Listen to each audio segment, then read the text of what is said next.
que se llama Soberanía Interior.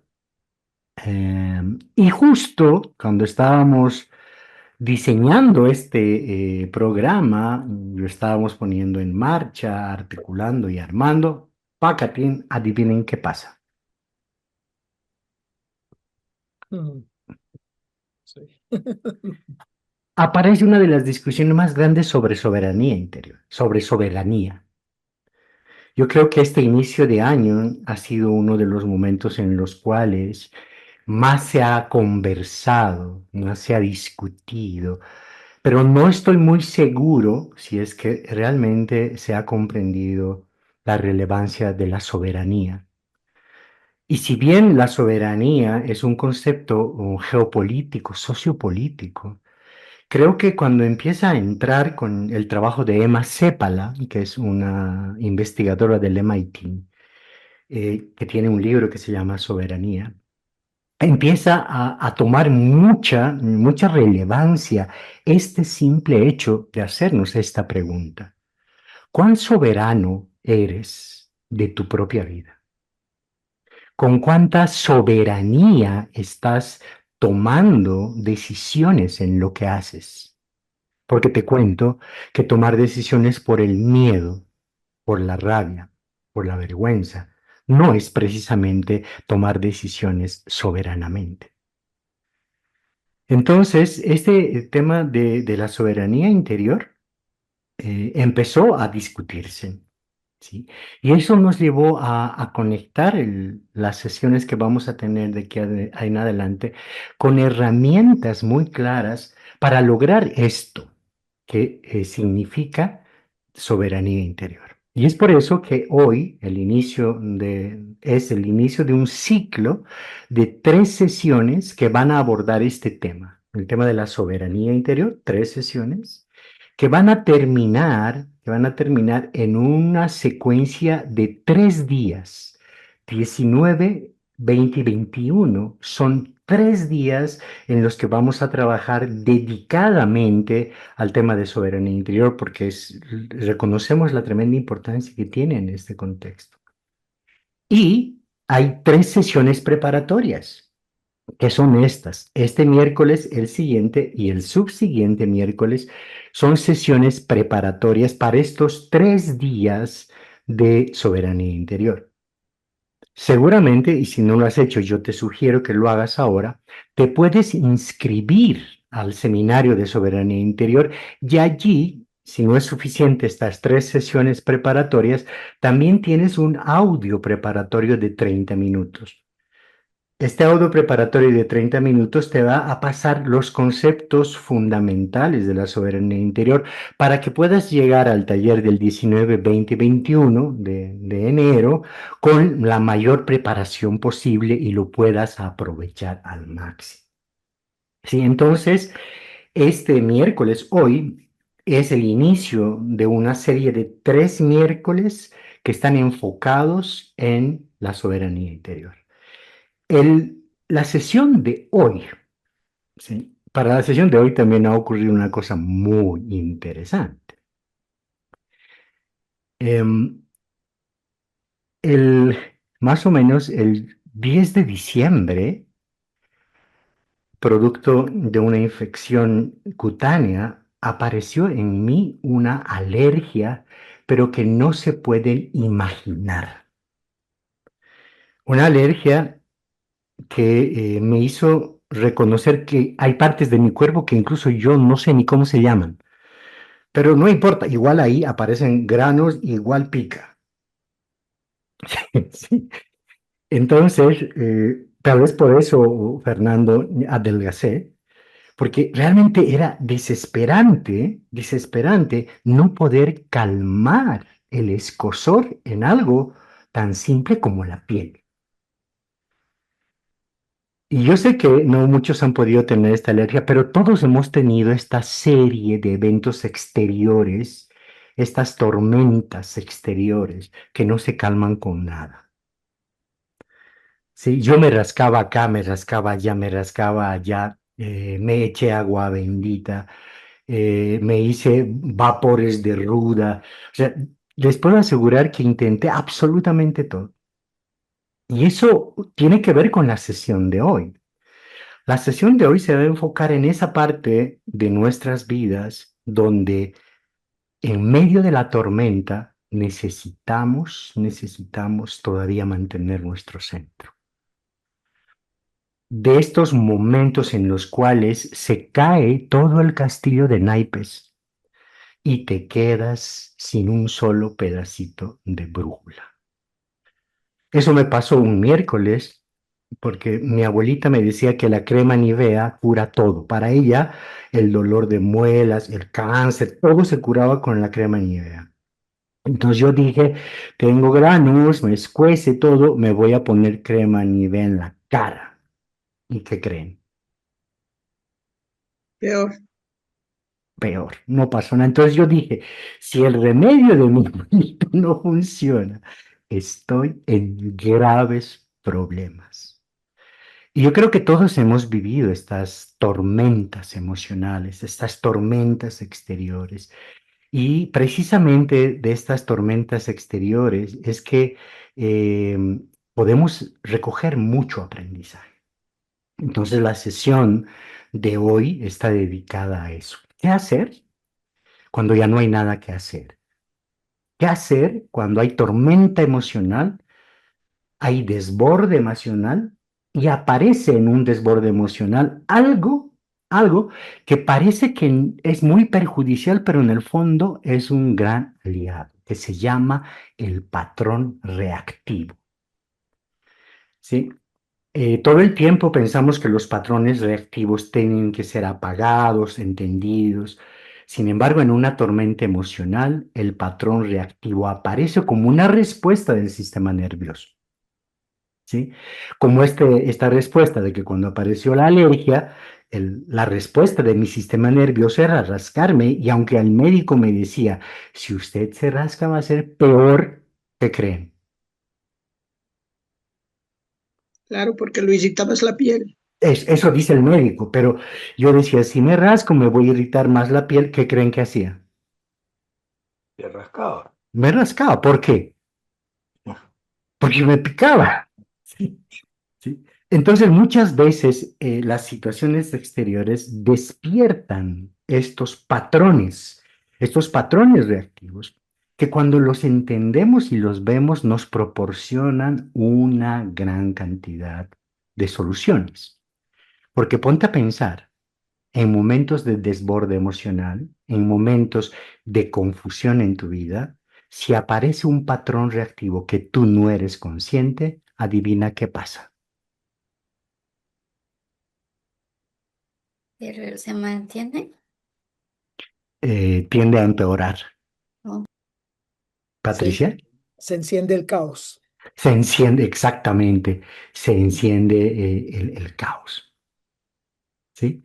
Se enciende el caos. Fernando y luego Patricia. Yo he notado que, por ejemplo, los síntomas o las enfermedades, lo que te hace el síntoma a ti, por ejemplo, siento un peso sobre los hombros que no me deja moverme, siento algo que no me deja respirar, o sea, eso como no me deja moverme, o sea, ¿qué en tu vida no te deja moverte? Y tú cómo no dejas que los demás se muevan, ¿no? O por ejemplo, ¿cómo no te dejan respirar?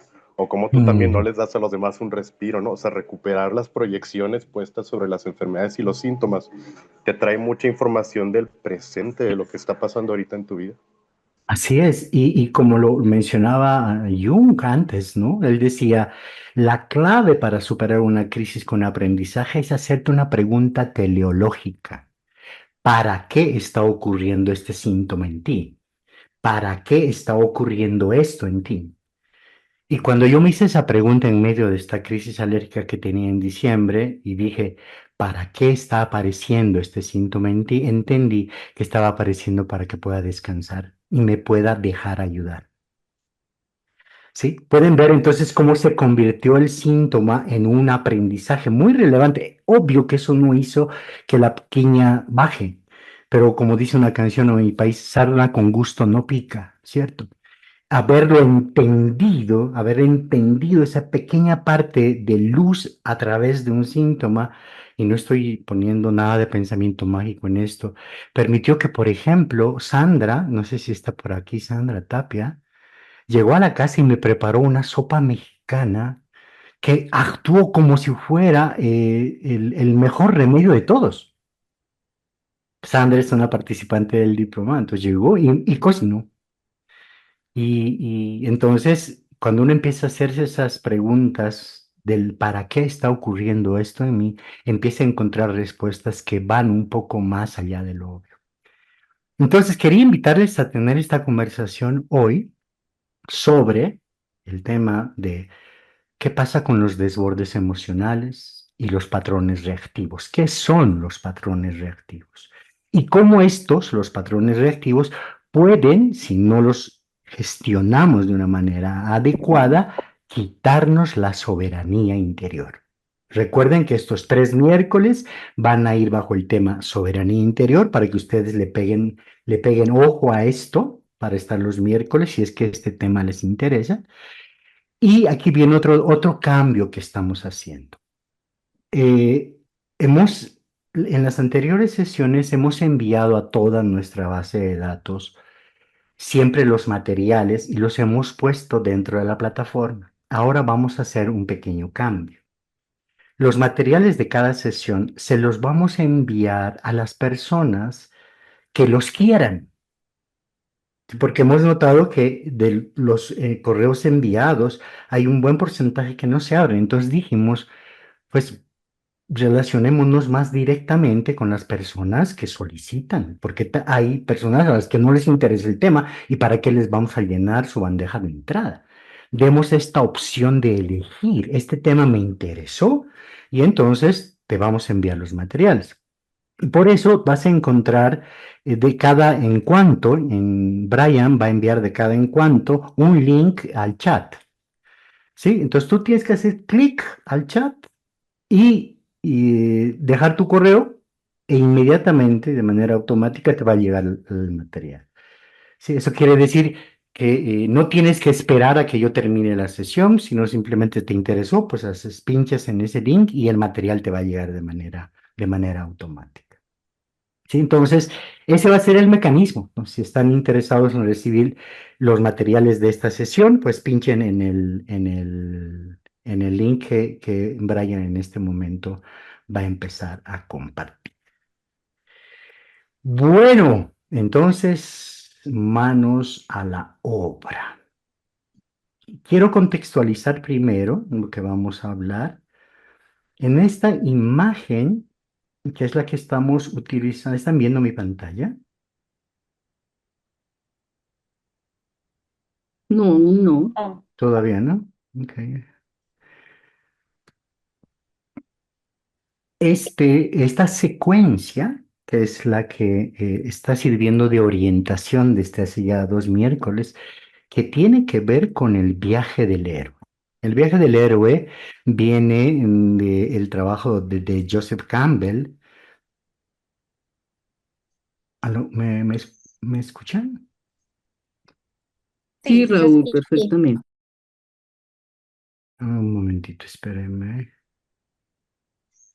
Creo que soy yo. Ahora sí. Es el trabajo de Joseph Campbell. Luz, Luz, tengo tu mano levantada. Dime, Tienes la mano levantada, no sé si tú eres esa luz, pero hay una no, luz. Bueno, no, voy yo no. a... Ok, Ahí, Soy hola Luz, soy yo. hola Luz. Bessie, buenas noches. Es que lo que pasa es que sí se escucha bien, pero de momentos como que se le va la voz y después vuelve. Entonces no sé si es solamente a mí me está pasando eso, o sea, si es así, pues sería problema de mi internet, o si ya es en general. Ok, entonces voy a cambiar de red, dame un momentito. Listo, ya Está está, bien, en cambiada todo mi caso. red. Se Bien. escucha bien por acá. Bien, Jesús, también vamos entonces, tal vez por interno, Brian, si puedes pasarle a Jesús el link para acceder a la plataforma de GHL, para que ahí podamos conectarnos. Bueno, este está siendo el gráfico básico que estamos explorando, que tiene que ver con el viaje del héroe, que es una serie de pasos y de etapas que todos los seres humanos seguimos en nuestra vida. Algunos más rápidamente, algunos más lentamente, algunos se quedaron en una sola partecita y no avanzaron más. Y es más o menos una secuencia que tiene que ver con una historia. Todos estamos viviendo en el mundo ordinario, que es el mundo de nuestra cotidianidad, sin que nada nos saque de nuestra zona de confort. Pero en algún momento empezamos a sentir que hay algo que no es suficiente. Y nos pasa algo que nos demuestra esto, y ahí ocurre la llamada. Ese es el segundo paso. Una vez que ocurre la llamada, nosotros tomamos una decisión de escuchar o no esa llamada que nos dice, hay algo más que solamente este mundo ordinario, este confort que estás sintiendo. Hay algo más, hay un desafío más trascendente. Cuando decidimos escuchar, aparece el mentor. O sea, normalmente este llamado ocurre y aparece alguien o algo. A veces no es una persona, a veces es un libro, a veces es una teoría, a veces es una mascota que te viene a enseñar lo que necesitas aprender para transformar tu mirada. Entonces, después de que decides escuchar, aparece el mentor y tú transformas tu manera de mirar el mundo para que empieces a destruir el mito. Eso quiere decir la transformación interior. Aquello que tú que creías que eras empieza a caerse a pedacitos. Y allí aparece la noche oscura. La noche oscura es el momento en el que todo lo que venías viviendo de manera acostumbrada, pero que no te llenaba, deja de funcionar, pero lo nuevo no ha aparecido aún. Es un gris en el que se ha desmoronado lo que no funcionaba, pero tampoco aparece algo en sustitución a ello. Por eso se llama la noche oscura. Es decir, que los momentos difíciles son la antesala de la transformación. Los momentos complejos, la noche oscura del alma, constituyen la antesala de la transformación. Y esto te permite reconectar con la energía de voluntad. A esto Joseph Campbell la llamaba la caverna del mago, donde ocurrían procesos alquímicos que te transformaban. Luego accedes a la libertad de ser, luego tomas tus dones y semillas, los desarrollas y los floreces, y aquí viene en los pasos más importantes del camino de un ser humano integral, es entregar esos dones al mundo y caminar por el sendero de la belleza. El sendero de la belleza no es nada más que ese lugar donde se une la mente y el corazón. Cuando se une la mente y el corazón, empiezas a caminar por el sendero de la belleza. Entonces, básicamente este gráfico nos muestra esto. Usted está acá, puede estar en el otro lugar, pero para hacerlo no puede saltarse, no puede volar. Tiene que forzosamente encontrar la fuente. Es decir, que todo proceso de transformación nos lleva a la fuente. ¿Para qué? Para que nos demos cuenta que podemos nutrirnos de nuestro propio manantial, que podemos beber de nuestro propio arroyo. Y para esto hay una serie de pasos. El primer paso es observarte, segundo paso es habitarte, tercer paso es presenciarte, y luego el cuarto y el quinto paso son una llamada a dotarte de herramientas. Estas se llaman herramientas de realidad. Las herramientas de realidad son aquellas que implican para ponerlas en práctica. ¿Qué dices, Jesús? No, que veo perfectamente que usan la teoría U. De Eh, hecho, quería observar que en el Camino del Héroe también estaba la U de forma casi explícita, pero entonces veo, ahorita sí se me hizo completamente explícita.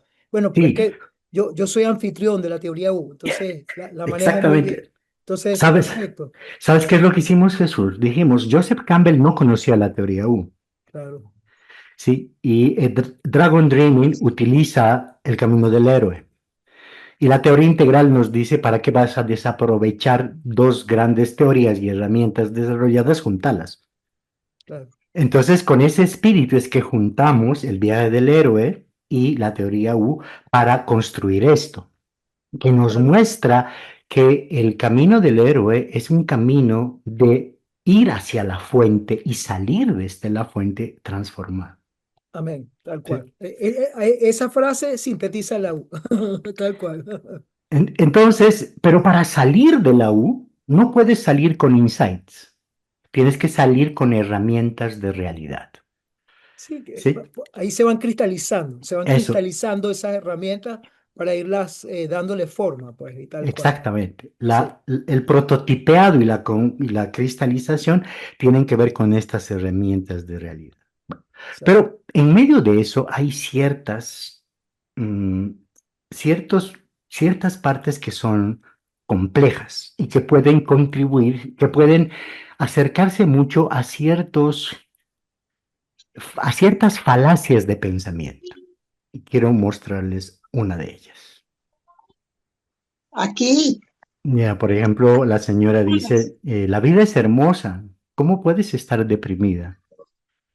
Y la señora le responde, ¿cómo puedes tener asma si hay tanto aire?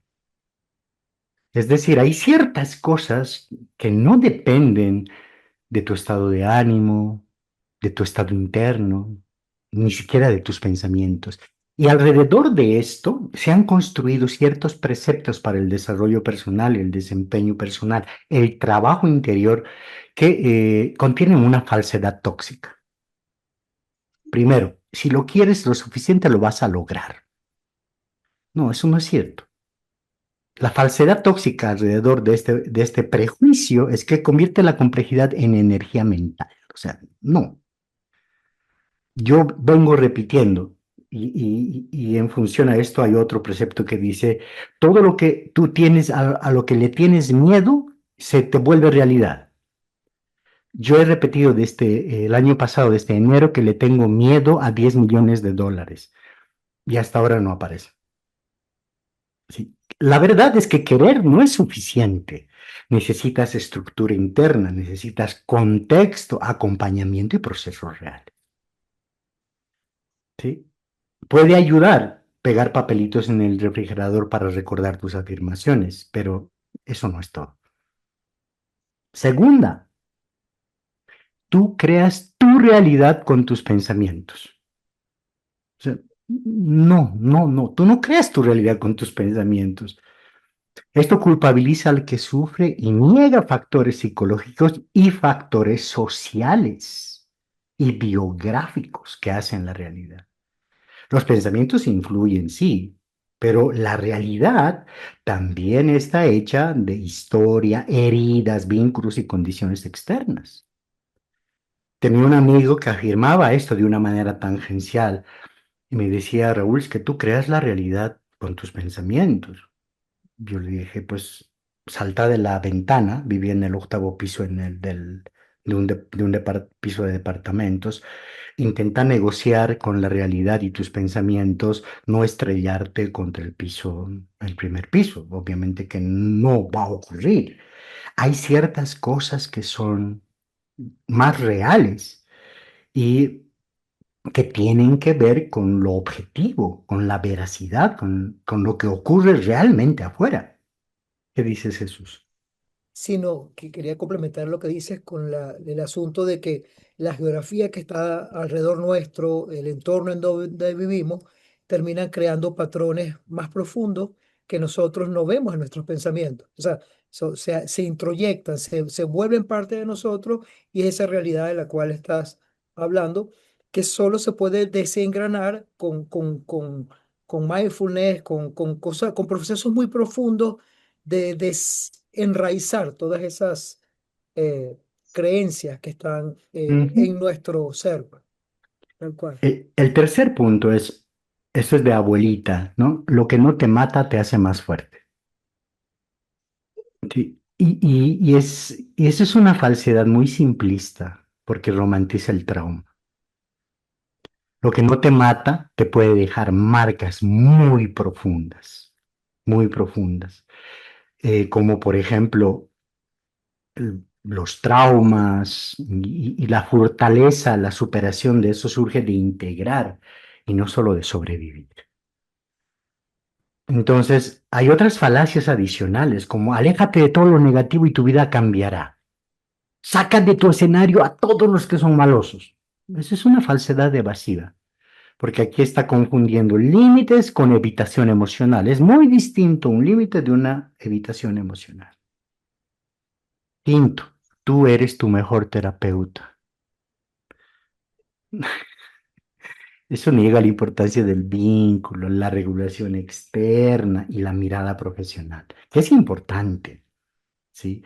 Es evidentemente que tú puedes autoterapearte, esa es una gran capacidad que tenemos los seres humanos, puedes desarrollar autoasistencia interior, de todo, de todo, de todo, pero incluso para eso necesitas un acompañamiento y una mirada profesional. Sexto, si te sientes mal, solo cambia tu estado. O sea, si es que te sientes mal, cambia de actitud. Pero las emociones no se cambian, se escuchan, se comprenden, no se cambian como si fuera una caja de cambios. Y esto da paso a dos conceptos del trabajo interno, y por eso se relacionan con la soberanía interior, que disfrazan la dependencia interior con soberanía. La primera es esto: si quieres cambiar tu vida, empieza por cambiar tus pensamientos. No, no es así. Esto reduce la complejidad humana a un truco mental. Sí, yo sé que el señor Silva se debe estar en estos momentos apuntando mi nombre en una libretita. No es que cambies tus pensamientos para cambiar tu vida. ¿Por qué razón? Porque los pensamientos se cambian a sí mismos por sí solos cuando tú accedes a otra altitud de conciencia. Es decir, los pensamientos tienen que ver con el desde dónde ocurren, con la fuente desde donde aparecen tus pensamientos. No es un proceso inverso. Esta afirmación niega traumas, contextos y refuerza la fantasía del control absoluto. ¿Sí? Lo que sí puedes hacer es cambiar internamente, procesos más profundos. Eso significa que los pensamientos cambian por sí solos cuando tú haces un movimiento de profundidad. Otro elemento que también se orienta en el mismo sentido es este. Si quieres conseguir lo que deseas, aquí viene la palabra clave. Solo libérate de tus creencias limitantes. O sea, no todo lo que te limite es una creencia. Hay respuestas del sistema nervioso, memorias emocionales, patrones de supervivencia que no tienen forma verbal. Si hay una característica de la creencia es que tiene una forma verbal, ¿sí? Pero hay ciertas cosas que no tienen una forma verbal. ¿Por qué razón no tienen una forma verbal? Porque han ocurrido y se han producido en el momento en el que tú no tenías esa capacidad narrativa. Por lo tanto, la fuente no está, sino mucho más profunda. O sea, por ejemplo, buscar la creencia donde hay un miedo corporal o un trauma relacional es un error de nivel. Voy a poner otro ejemplo. Cuando me estaba dando la piquiña, ¿sí? La alergia, estuve leyendo algo para entretenerme y apareció qué creencias limitantes refleja la alergia. Yo pues voy a leer y aparece una gran cosa. Decía que en la Edad Media eso era producto de la brujería y de todo. Es que hay un error de nivel. La alergia mía tenía que ver con la exposición a un agente de contagio.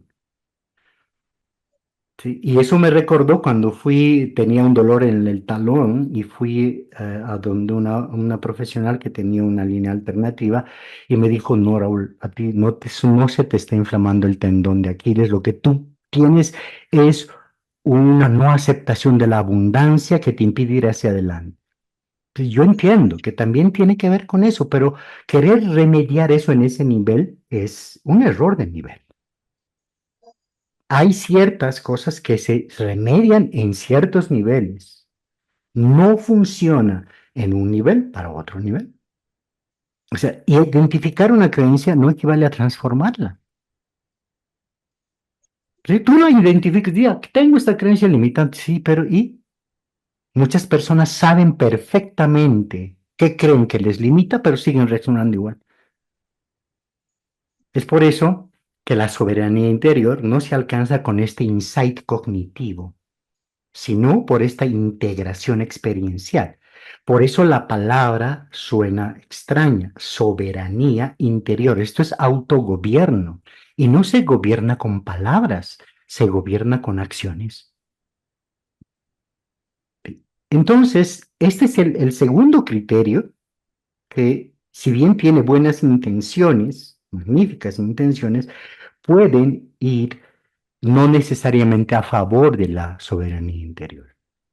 En resumen, no cambiamos la vida cambiando pensamientos o creencias.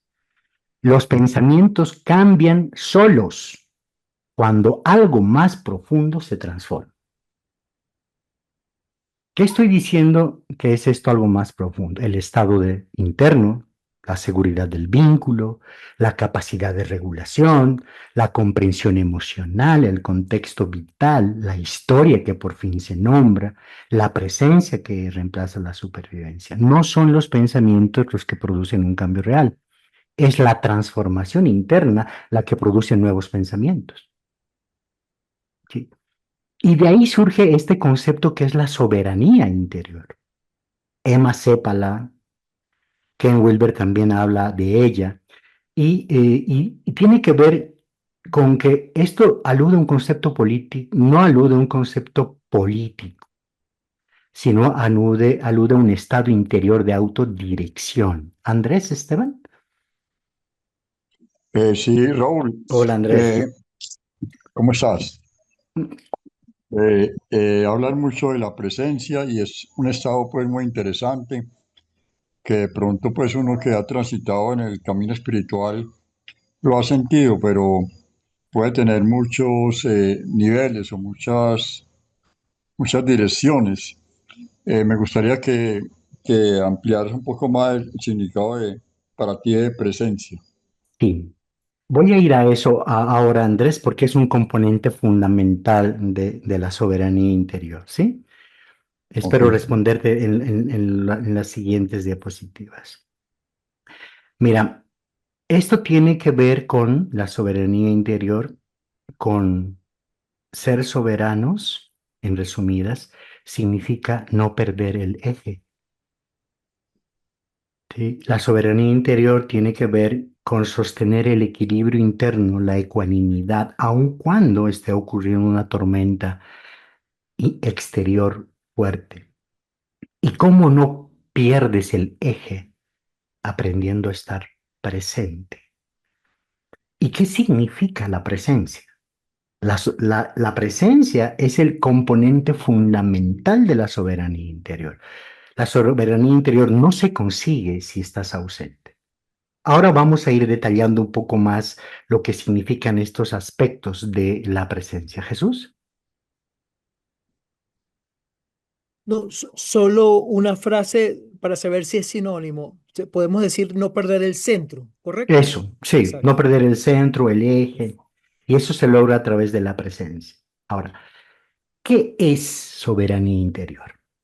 Primero es un concepto, por lo tanto, es producto de una investigación que data desde aproximadamente unos 25 años, 30 años ya. Sí, quizás la exponente más moderna de esto sea Emma Seppala, en su libro Soberanía, así se llama.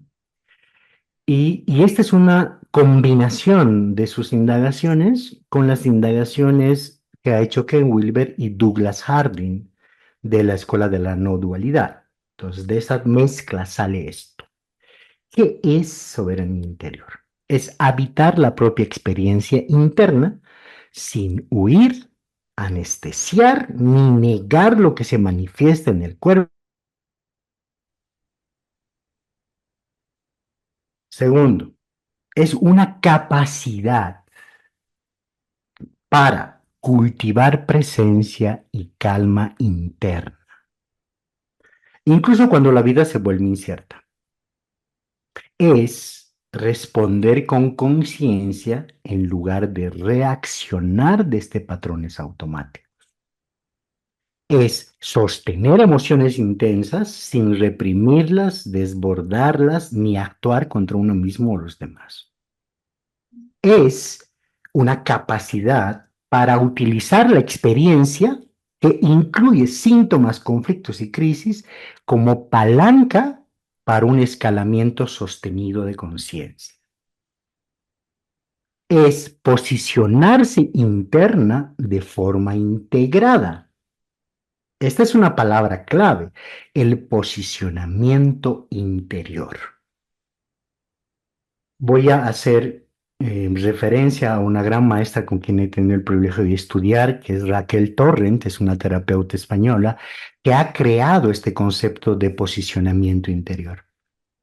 Y básicamente ella dice, nuestra vida no es nada más que convertir una casa en un hogar. La diferencia entre una casa y un hogar está que el hogar está habitado. La casa es la estructura. Nosotros tenemos una vida como una casa, pero cuando vamos habitando las diferentes partes de nuestra propia vida, vamos convirtiéndola en hogar. Se trata de habitar la sala, que es el lugar donde yo recibo a mis visitas. Se trata de habitar el sótano, que es el lugar donde yo oculto la basurita, pero que tarde o temprano tengo que sacar. Es el dormitorio, que es el lugar donde yo tengo intimidad y sostengo las conversaciones más profundas. El baño donde yo me limpio, etcétera, etcétera. Ella hace una muy linda y metafórica comparación entre la casa y la vida. Y dice que el camino es muy simple, es convertir la casa en un hogar. Por eso esto tiene que ver con el posicionamiento interior también. Tiene que ver con poner límites claros y dignos. Tiene que ver con escuchar al cuerpo como territorio soberano, vivir desde la coherencia interna y elegir con libertad real. ¿Sí? Y esto implica un tránsito de crecimiento, de reacciones impulsivas o evitación. De reacciones impulsivas o de evitación del malestar a capacidad de sostener emociones sin desbordar ni huir. Tengo a alguien con la mano levantada. Pasar de Tú, Raúl, decisiones. tienes tu Sí, mano levantada. yo tengo mi mano levantada. Sí. Ah, Ajá. casi me doy la palabra a mí mismo. Ajá. Mira, en la toma de decisiones, ser soberano interiormente significa pasar de decisiones tomadas desde el miedo, la urgencia o la aprobación externa a decisiones alineadas con tus valores y la claridad tuya. Pasa del estrés vivido como amenaza constante a un estrés reconocido y regulado como señal de ajuste. Pasa de una dependencia de validación externa a un autogobierno interno y criterio propio. De desgaste por lucha interna y control a una energía disponible con coherencia y foco. Es decir, que significa una transformación de una vida gobernada por otros a una vida gobernada por ti mismo, pero con valores y coherencia interna. Y ese es un nivel de apropiamiento. Y tiene mucho que ver con las ilusiones de fin de año. O sea, tú puedes formular los planes que quieras de fin de año, pero si no eres soberano de tu propia vida, esos planes no se logran con mucha facilidad. Ahora, ¿de qué depende la soberanía interior? Primero, del escalamiento de conciencia. Primero que nada. Y no es que te conviertas de un Digimon a otro. No, no se trata de eso. Se trata en darte cuenta de que no solamente evolucionan tus circunstancias, sino también tú. ¿Sí? Tú tienes preocupaciones últimas que se van modificando, en la que tú vas creciendo, en la que tú vas reportando coherencia con valores diferentes cada vez, más abarcadores e integrales. Es como subir una montaña. Y en cada nivel de la montaña existen diferentes tipos de pensamiento. Es decir, existe un Raúl en el nivel básico que apareció cuando le dio la piquiña en el, el cuello. Allá no importaba la razón, sino yo tenía que rascarme el cuello fuertemente hasta hacerme heridas. Incluso, eso es en el nivel más básico, luego está el nivel racional y así sucesivamente. Y en cada uno de estos niveles existen estados internos. ¿Sí? Está, por ejemplo, el empujador, el controlador, la gran mente, el gran corazón, y todo eso nos habita. El escalamiento de conciencia, entonces, es reconocer y permitir que habite en nuestra vida, que somos nosotros mismos, voces más superiores. Kay Wilber muestra estas altitudes de conciencia. Y él dice, egocéntrico, sociocéntrico, mundicéntrico, cosmocéntrico. Estas son altitudes básicas de conciencia. En el nivel egocéntrico, lo principal es el yo. En el nivel sociocéntrico, el nosotros. En el mundicéntrico, todos nosotros. Y en el cosmocéntrico, todo lo que es. Pero Wilber agarra y complejiza un poquito más este escenario y pone estos 9 niveles, estas 9 etapas. Wilber 1, el físico sensorial; Wilber 2, fantásmico emocional; mente representacional; regla, rol, formar, reflectir, etcétera, etcétera. Y cada una de estas tiene partes de ejemplos en la etapa de vida. Es decir, el primer, el primer elemento a reconocer para entender el gobierno interior, la soberanía interior, es que tú estás evolucionando interiormente. Y cuando tú evolucionas interiormente, más soberano te haces de ti mismo. ¿Sí? ¿Qué les parece hasta acá? ¿Qué les está surgiendo? No alcancé a Adelante. ver la última partecita. Perdón, no te escuché bien. ¿Fernando? Pienso en, por ejemplo, en la psicoterapia gestal y cómo habla de la autenticidad, ¿no? Y de la responsabilidad. Y lo relaciono con esto, o sea, como ser soberano es como una vez que ya integras tus polaridades, los extremos de tu vida, como que ya no eres presa, ya no reaccionas, sino ya actúas como de manera consciente ante el entorno, ¿no? Y de manera auténtica, de manera, o sea, responsabilidad y conciencia van de la mano. Ujú. Y ahí aparece la respuesta, ¿no? Entonces, ¿qué es presencia? En este contexto, presencia no es un estado elevado ni una experiencia especial. A mí me encanta esta frase de Douglas Harding que dice, muchas veces las vías místicas contienen una gran trampa. Te hacen creer que el estado que tienes que lograr es un estado muy especial, muy elevado, cuando en realidad no lo es. Es el estado más ordinario de todos los seres. La presencia es el estado ordinario de todos los seres, porque pues ningún ser no puede estar no presente. Sí, y en este sentido, la presencia no es un estado elevado, ni es una experiencia especial, es una función básica de autogobierno. ¿Sí? Voy a definirlo un poquito más con más precisión. ¿Qué es presencia?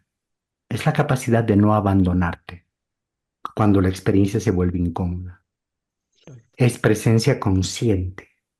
Es permanecer en contacto con lo que ocurre sin disociarte, sin activar el impulso y sin convertir la experiencia en un enemigo.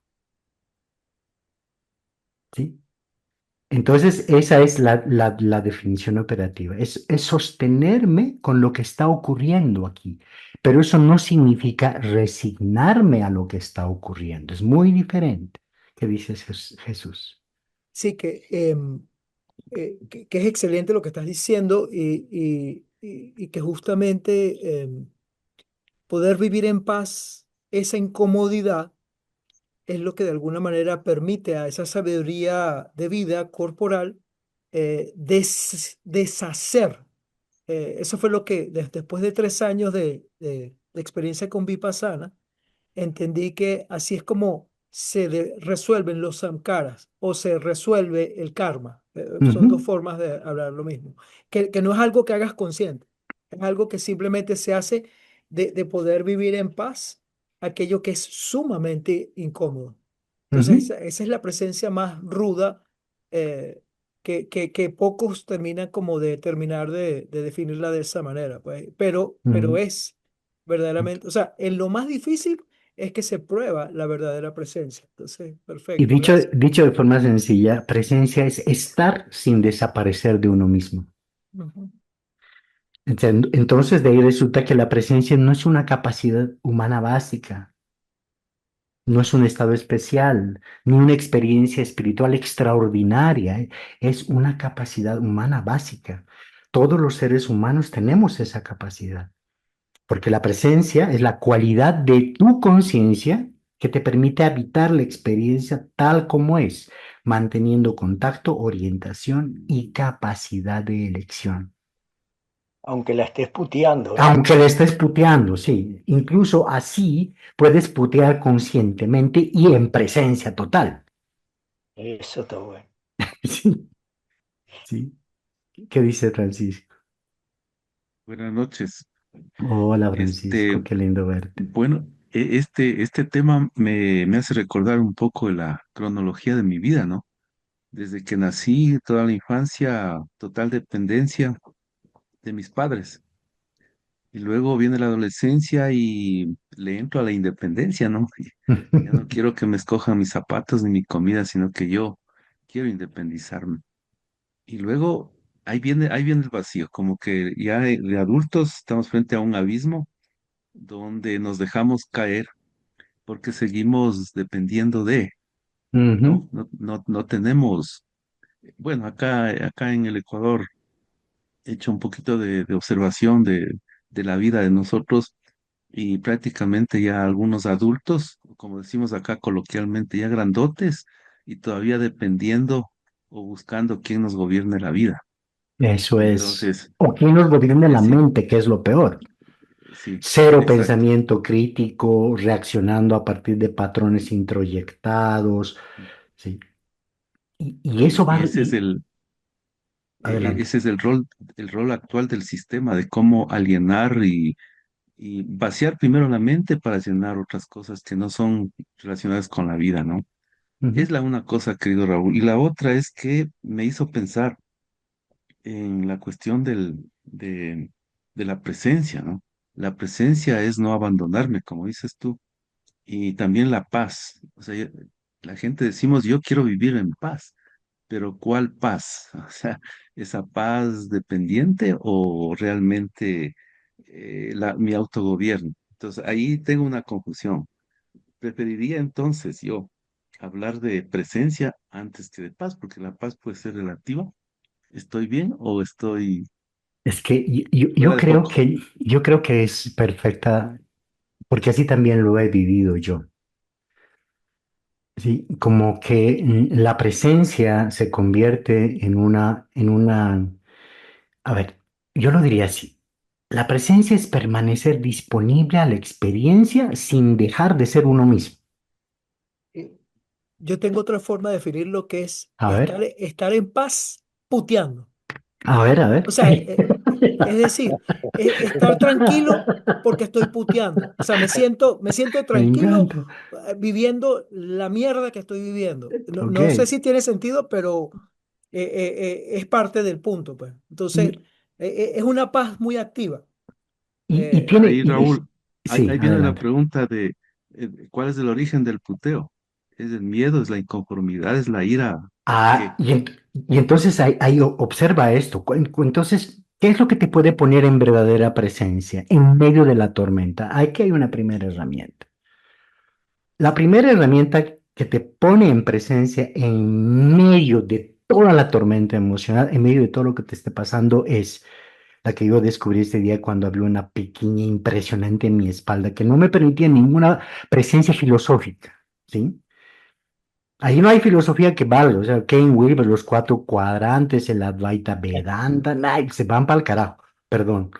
Pero ahí lo que importaba era rascárselo, ¿sí? Entonces ahí apareció una pregunta, yo no lo había considerado antes, y fue esto, ¿para qué?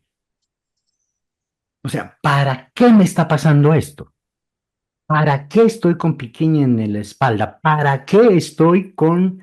¿Para qué? ¿Para qué? Y ahí en ese momento Sandra me dijo, Raúl, déjame prepararte una sopita mexicana que te va a levantar de cualquier enfermedad. Entonces resulta que eso estaba ocurriendo para algo y eso me trajo a la presencia, es decir, que esto está, lo puedo integrar a lo que me está ocurriendo cuando descubro para qué y todo está ocurriendo para algo. ¿Para qué? Para darme cuenta. ¿Y qué es presencia? Es ese acto de darme cuenta, nada más, ¿sí? ¿Qué consigues con eso? Pues acceder al espacio de soberanía que te permite ejecutar algo, te permite tomar una acción. Y ahí viene la pregunta de Heidi, ¿y cómo me doy cuenta? ¿Sí? Y aunque la presencia, la pregunta puede ser muy fácil de responder, requiere, creo, de darle unas vueltas a la tuerca más. Primero, un poquito, yo no soy experto en el cerebro, he aprendido mucho de otros más expertos que yo, pero me han encantado estas definiciones que quiero compartir con ustedes. Este señor, el Nobel Santiago Román y Cajal, tiene un libro que se llama Arte Neurofisiológico. Y ocurría que él pintaba lo que miraba por el microscopio. Y entonces, este señor dice, en el cerebro humano habitan unos 86 millones de neuronas y las llama de una manera hermosa. Dice, son las misteriosas mariposas del alma. ¿Sí? Y estas son las células principales del sistema nervioso. Se encargan de llevar y traer toda la información y eso nos permite reír, pensar. Y estas mariposas se comunican a través de besos. Pum, pum, se van dando besitos. ¿Sí? Y esto va tejiendo sofisticadas conexiones.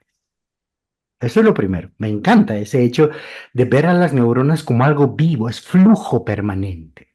No son estructuras que chocan, sino son mariposas vivas que se tocan y a través de eso van creando lo que nosotros llamamos luego besos, acciones, etcétera, etcétera. Primer elemento, me encanta. Nuestro cerebro está hecho de esto. Segundo, en un desborde emocional pasa algo. Y esto lo aprendí con las manos. Les voy a mostrar cómo. Digamos, este es nuestro cerebro. ¿Sí? Así. Córtex superior, función ejecutiva superior, acá al frente. Mamífero, aquí en el medio. Y aquí abajito está la amígdala. Así. ¿Sí?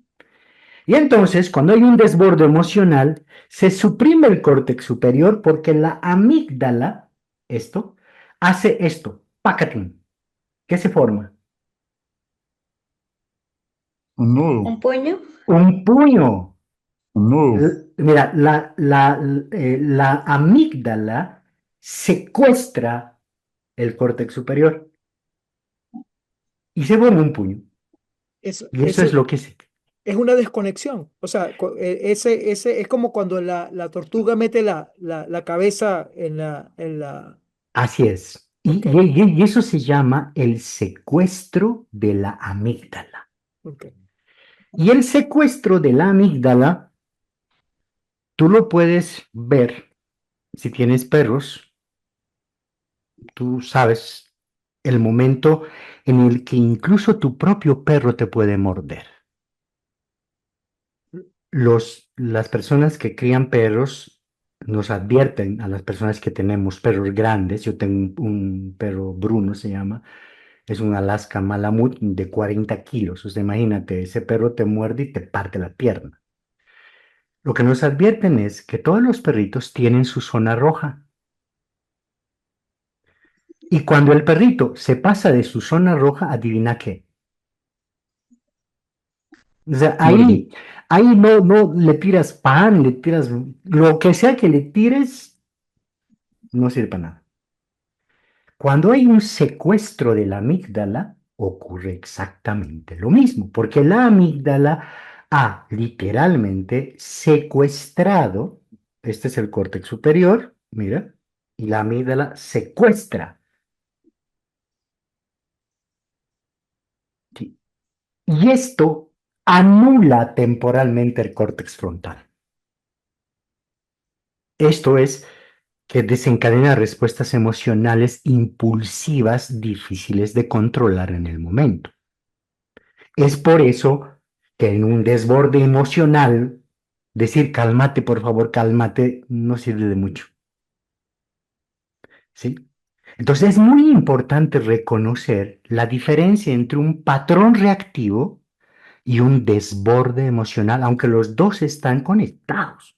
El patrón reactivo es una estrategia automática que el sistema nervioso pone en marcha. No es, eso ha sido antes de lo verbal. El sistema nervioso pone en marcha una respuesta automática. Y el desborde emocional es la intensidad emocional que supera la capacidad de regulación en ese momento, porque todos tenemos una capacidad de regulación alta o baja, dependiendo de nuestra propia práctica, pero todos tenemos un sistema de regulación emocional.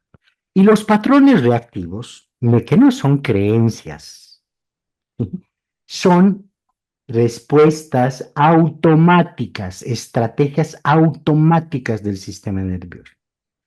Se conocían unas, voy a ir directamente a los patrones reactivos. Se conocían algunas, ¿sí? Que eran básicamente la huida, huir y atacar. Pero ahora se han ido entendiendo más. Por ejemplo, los patrones reactivos son huida, retirada automática del contacto, la situación o el vínculo para evitar dolor, conflicto o sobrecarga emocional. No quiero saber nada de ti, chao. No, no, no, no, no, esto no está ocurriendo, chao.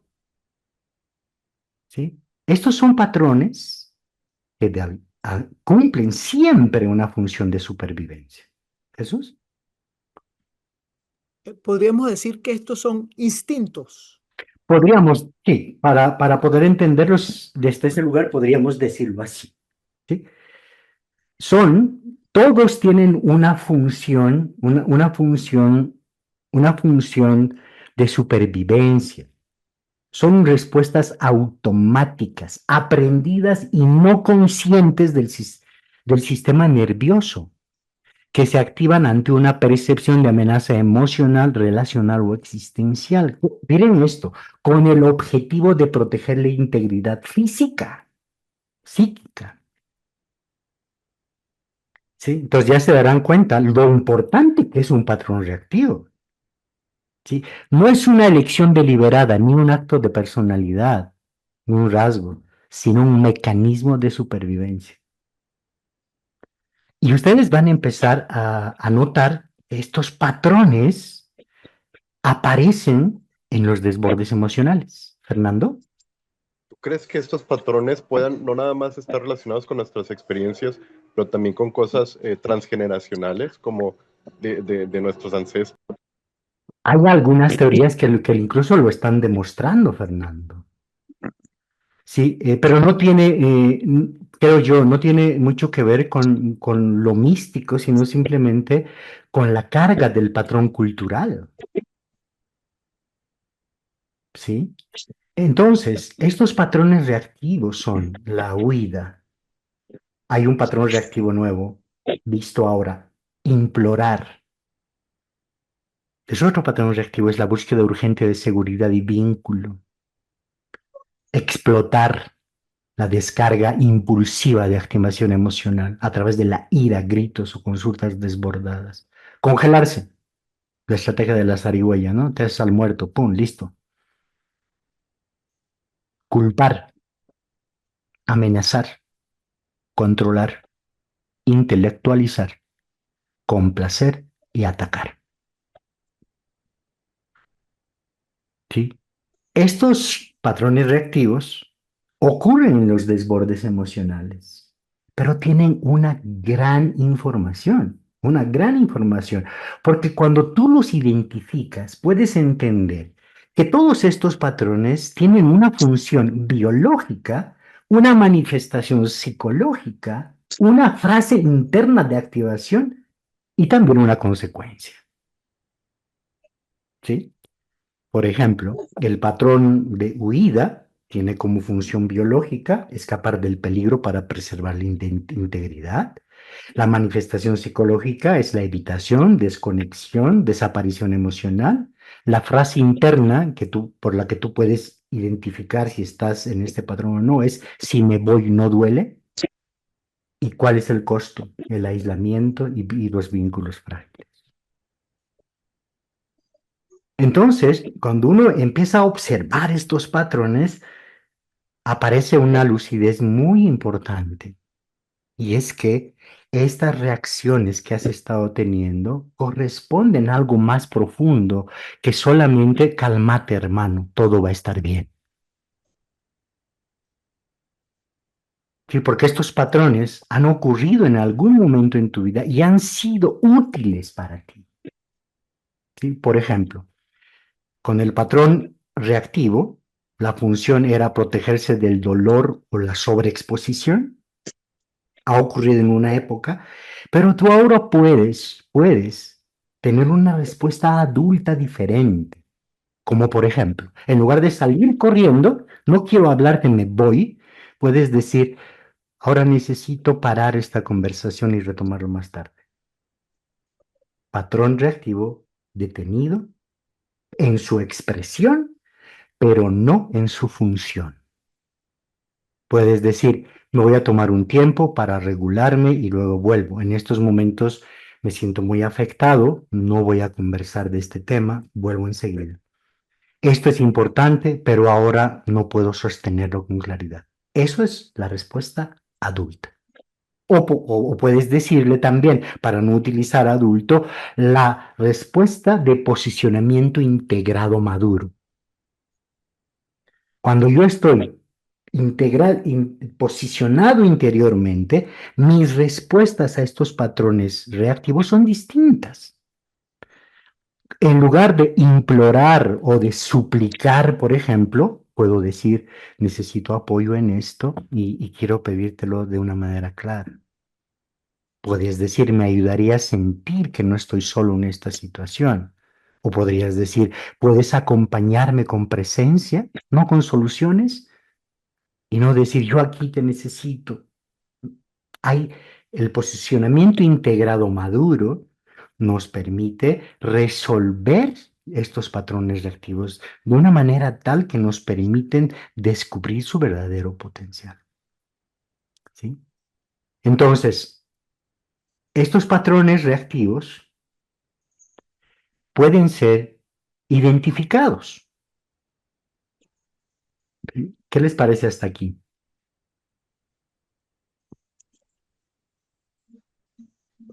¿Puedes poner la lista de las definiciones nuevamente? Que me pareció muy valioso. Lo que vamos a hacer más bien es que voy a pedirle a Brian que ponga de nuevo el link, porque van a recibir todo este material que yo les estoy pasando, lo van a recibir en sus correos, pues. Ok. ¿Sí? Mira, Verónica dice, yo suelo intelectualizar, ¿sí? Yo suelo huir o explotar, especialmente cuando está el piso sucio. ¡Bah! Lo exploto. ¿Sí? Y todos tenemos estos patrones reactivos. ¿Sí? Stephanie y Iván, Brian va a poner en este momento el link, ¿sí? Entonces, cuando Brian ponga el link, ahí pongan sus datos, porque si no, no tenemos manera de recuperar el correo electrónico, ¿sí? para que así sea más fácil, porque además todo esto está ya automatizado para que vean que nos automatizamos también, entonces todo esto ya está automatizado perfectamente y eso les va a pasar a ustedes todo el material, Sí, de hecho, ¿sí? Brian ha colocado el link un par de veces. Ahí está. Entonces aparece el link y lo vamos a volver a poner al final también. Bueno, ¿qué les parece hasta acá? Eh, Yo tenía la intención de hacer esto. Hay un test, hay un test que te permite a ti darte cuenta de tu vida, cuál es el patrón reactivo primario y el secundario, y etcétera, etcétera, etcétera. Sí que es un test muy básico, es que de la escala del 0 al 3 tú respondes, por ejemplo, me alejo física o emocionalmente cuando una situación se vuelve intensa. Yo, si hago este test, diría, nunca, yo no me alejo emocionalmente, ni física. Evito, y pondría ahí 0. Evito conversaciones importantes, aunque sepa que son necesarias. Uy, sí, frecuentemente. Prefiero desaparecer antes que enfrentar un conflicto. A veces. Corto el contacto para no sentir lo que se activa. A veces. Postergo decisiones para no lidiar con la incomodidad. A veces. Me refugio en distracciones para no estar presente. A veces. Entonces, si yo respondo a este test por cada uno de estos patrones, puedo darme cuenta cuál es mi patrón reactivo predominante. Y eso les prometo que es una herramienta de primera línea para no explotar, para no desbordarte.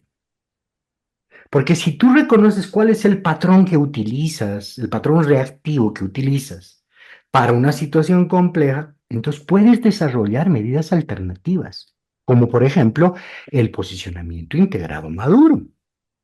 Si tú descubres que tu patrón es la huida, entonces puedes integrar esta serie, que también ustedes la van a recibir, esta serie de respuestas adultas integradas.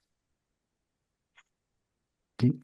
Entonces, esta es la ventaja de los patrones reactivos, porque nos ayudan de alguna manera a disponer de herramientas más específicas para lograr nuestra soberanía interior, porque los patrones reactivos nos van quitando soberanía interior. Andrés. Pues yo creo que es muy importante pues poder autoobservarse, ¿no es cierto? Si uno se autoobserva en ese momento que no es fácil, indudablemente no es fácil, pero a partir de esa autoobservación ya va a salir de los patrones reactivos, pues necesariamente. Y este test, Andrés, nos ayuda no a encasillarnos y decir, yo tengo patrón reactivo a atacar, por lo tanto voy a atacar todo el tiempo que pueda, ¿no? Sino considerar que este patrón reactivo aparece en mí en un desborde emocional, me permite poner a acceder a herramientas mucho más eficientes para gestionarlo. Porque muchas veces no entendemos y solemos decir, no sé si les ha pasado eso a ustedes, y es, ¿qué diablos hice? ¿Por qué hice eso? ¿Por qué me pasó esto? Sabiendo que iba a ocurrir, sabiendo las consecuencias, racionalmente, ¡pum!, lo hice. ¿Por qué? Probablemente esto sea precisamente el efecto de un patrón reactivo, que no lo ves. ¿Sí? Y muchas veces vamos ciegos, creyendo que son nuestros rasgos psicológicos. Y en alguna medida son nuestros rasgos personales. Sin embargo, son posibles de conocerse. Y al conocerse, encontrar respuestas mucho más efectivas no hago un juicio moral de buenas o malas, sino mucho más efectivas para poder gestionarlo. ¿Qué dices, Laura?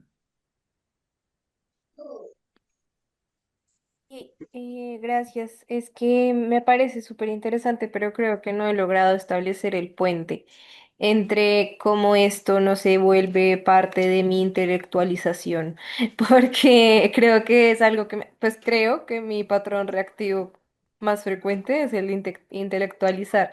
Entonces, como que no quiero caer ahí. Y entonces vengo con mi pregunta honesta de, listo, si estamos diciendo que el patrón reactivo ocurre por un secuestro de la amígdala en cuestión de microsegundos, Mira, entonces, ¿cómo hago para poder proponer una respuesta adulta o bueno, de integración si estoy en este secuestro en la amígdala sin caer en la típica intelectualización? O sea, estoy confundida. Ayuda. podrías, por ejemplo, decir, no necesito entender esto ahora, solo necesito sentirlo. Sí, podrías decirlo, por ejemplo, ¿qué está diciendo tu cuerpo al escuchar esto que estoy diciendo o al acercarte a esta información?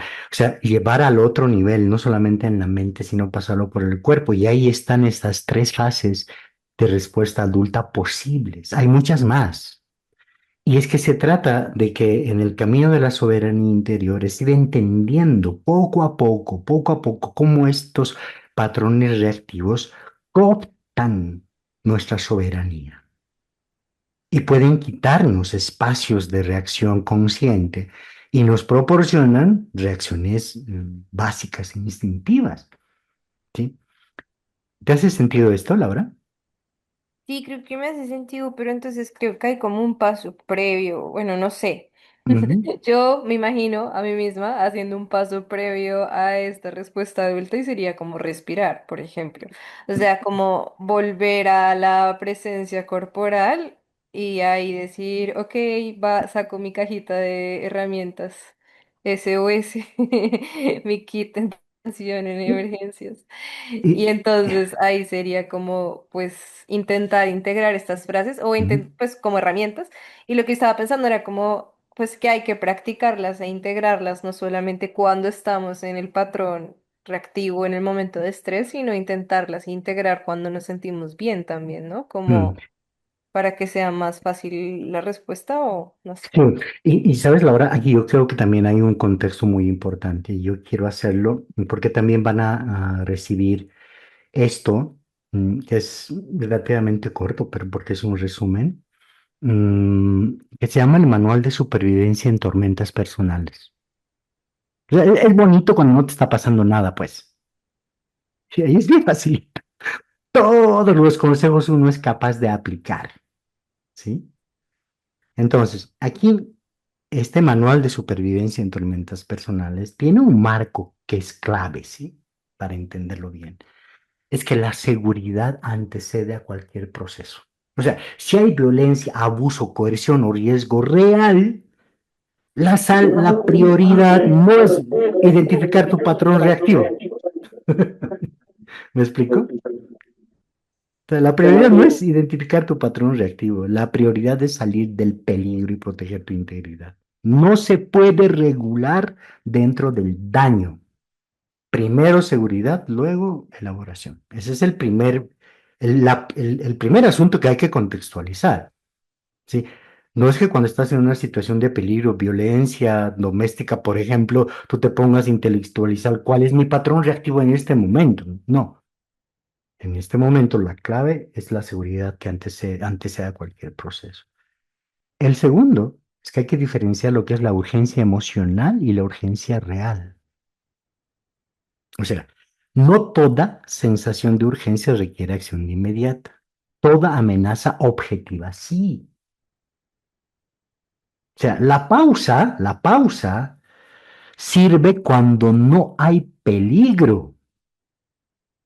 O sea, está habiendo un temblor y tú te sientas en tu zafú de meditación y dices, no, voy a estar presente en este momento. Eso no eso no es responder adecuadamente, eso es desprotegerte. O sea, hay que diferenciar en una amenaza objetiva donde está en peligro tu vida, se está cayendo una pared, te está por morder una serpiente, está a punto de haber daño, por favor, no medites, no, no, sal corriendo, porque tu prioridad es seguridad. Porque se puede espiritualizar e intelectualizar la tragedia. Y la soberanía interior no es eso. ¿Sí? Y por último, regular algo no es tolerar el daño.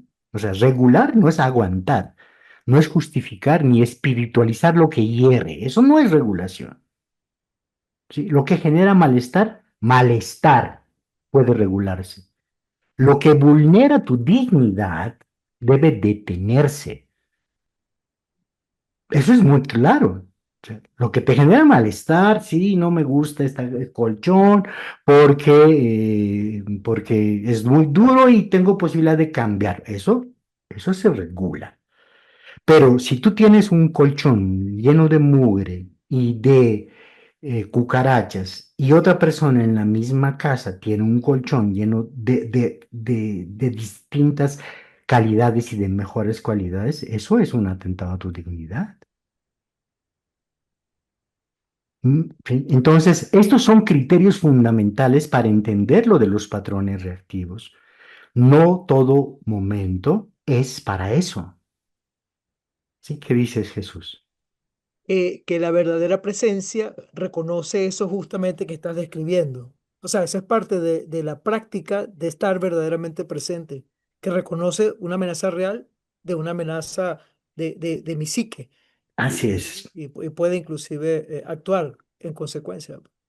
Y entonces, ¿qué hacer? Este manual sugiere algunas acciones.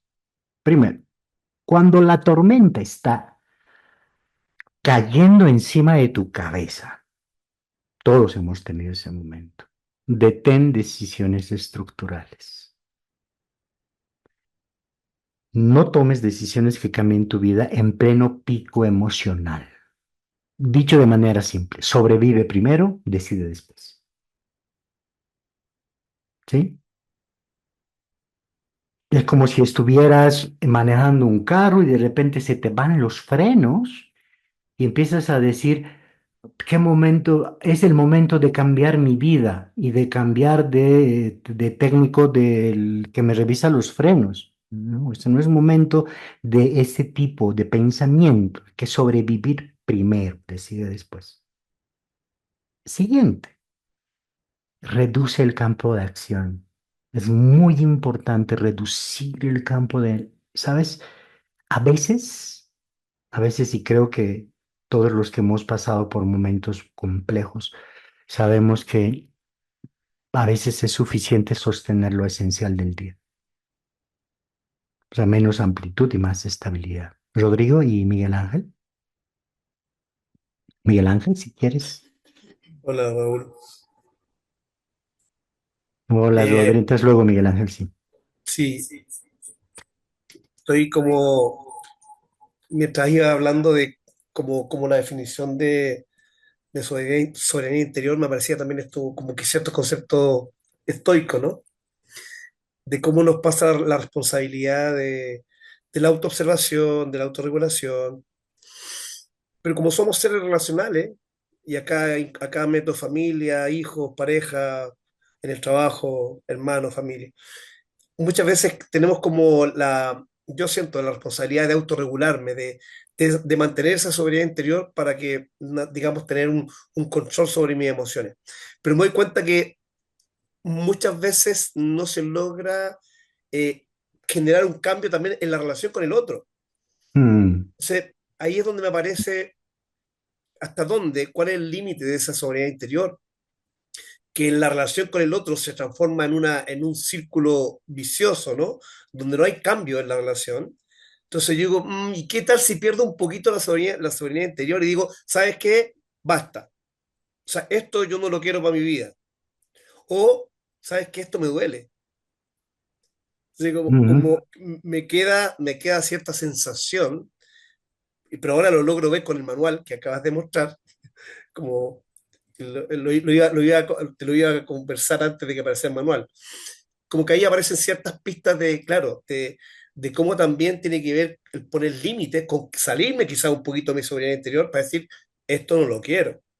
Como la rabia, que tiene a lo mejor un mal marketing, puede ser un tremendo recurso para poner límites y para decir no. Claro, siempre y cuando la rabia entra dentro del patrón reactivo a atacar, por ejemplo, Mm. siempre y cuando se exprese de una manera integrada, adulta y madura, integrada. No del berrinche y te vas para el carajo y bla, bla, bla. No, sino de una manera adulta. El ataque se puede volver una estrategia adulta, madura, que permite crecer, ¿sí?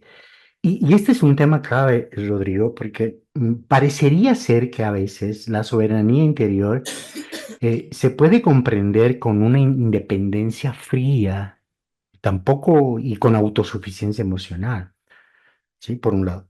Y también se puede confundir con fusión, sacrificio o control. Pero no tiene nada que ver con ninguna de esas cosas.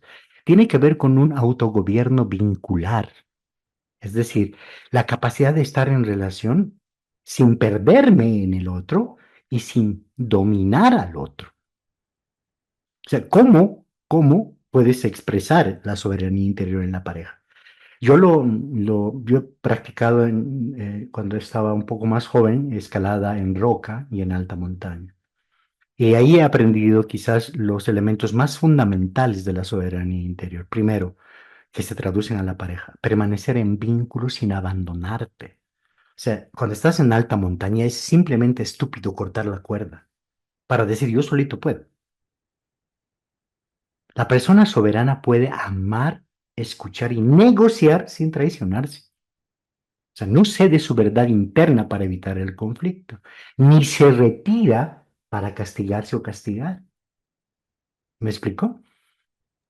Es como el tango. En una pareja, la soberanía interior, lo primero que te dice es no te sueltes. Primero, salvo si hay violencia, ¿no?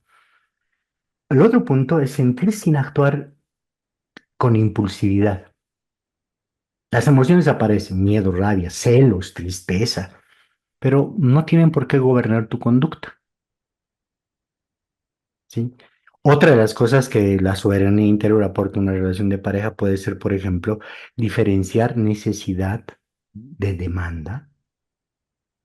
O sea, la soberanía permite expresar necesidades sin exigirlas.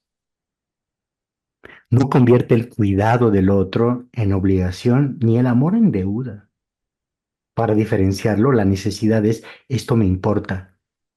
La demanda es debes hacerlo para que yo esté bien. Y por último, ¿qué es lo que yo he aprendido de la soberanía interior en relaciones de pareja, por ejemplo?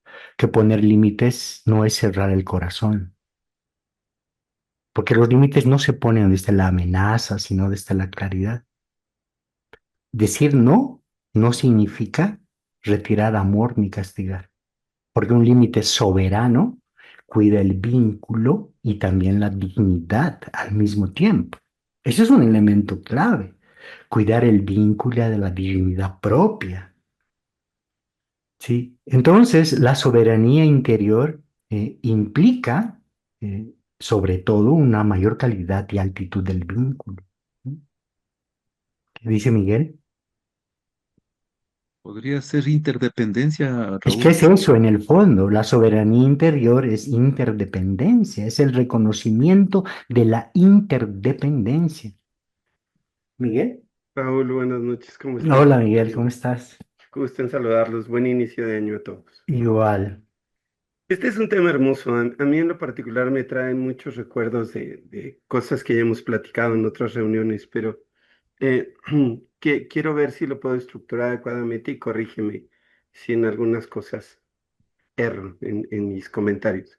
Eh, Sobre todo por lo que comentaba la compañera, es cómo trabajamos esto, cómo lo desvinculo, cómo lo hago. A ver, voy enumerando ideas y tú me vas diciendo Ujú. si estoy en lo correcto. Las emociones, esta respuesta del cerebro reptiliano y esta respuesta a los estímulos externos, es resultado de la evolución de nuestro cerebro y del desarrollo neurocerebral de los individuos. Ese estímulo exterior y esa respuesta emocional de segundos, de instantes, no la podemos eliminar porque es genética. Está en nosotros. No puedes ir en contra de 3.000, 5.000, 6.000 años de evolución de nuestro cerebro. Es una locura decir, yo voy a eliminar esa emoción. No, la emoción no la eliminas, no la vas a cortar, está ahí y gracias a ella hemos sobrevivido. Lo que sí podemos hacer en respuesta al comentario de la compañera es controlar la socialización de la emoción a través de esta soberanía emocional que tú mencionas. Les doy un ejemplo. Yo participo en un grupo muy parecido a este de teosofía desde hace más de 30 años. Estoy en un grupo con unos compañeros. Y el año pasado murió uno de nuestros maestros y líderes del grupo, se llamaba Luis Arturo Barreiro, un arquitecto que además se dedicó a escultor por muchos años.